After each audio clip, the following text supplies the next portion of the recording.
Hey guys, today we're going to install the Powertune Digital Ultra-Wide Dash in this EVO 8. Let's go.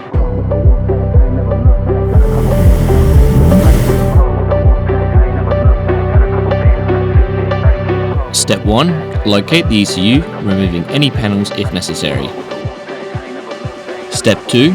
Locate the CAN port on your ECU and connect the provided harness to the CAN port. Step 3. Remove the factory cluster, disconnecting any plugs if necessary.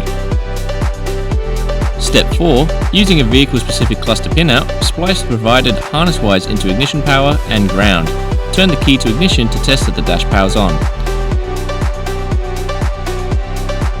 Step 5. Wire the provided CAN I/O extender into ignition, power and ground and remove the termination jumpers.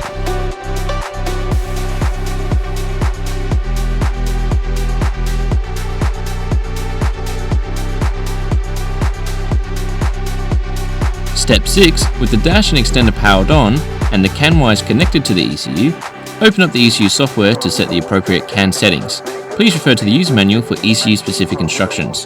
Step 7. Using the vehicle-specific cluster pinout and the provided CAN I/O extender pinout, splice the digital and analog inputs you wish to display on the dash.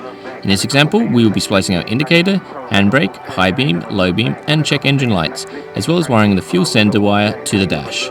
Step 8. If you wish to use the GPS for speed, if your ECU does not broadcast it, or for lap timing or drag timing, connect the antenna to the goal port on the back of the dash and place the antenna itself in an open view of the sky. Step 9. If removing the factory cluster, you may need to wire in a resistor between the charge light and ignition wire to excite the alternator. Refer to the user manual for further details. Step 10. With everything wired in, you can now mount the dash and reinstall all the factory trim pieces. And that's how you install the Powertune Digital Ultra-Wide Dash. Thank you. If you have any questions or need assistance with your dash installation, please reach out to us and our tech support team will always be happy to help.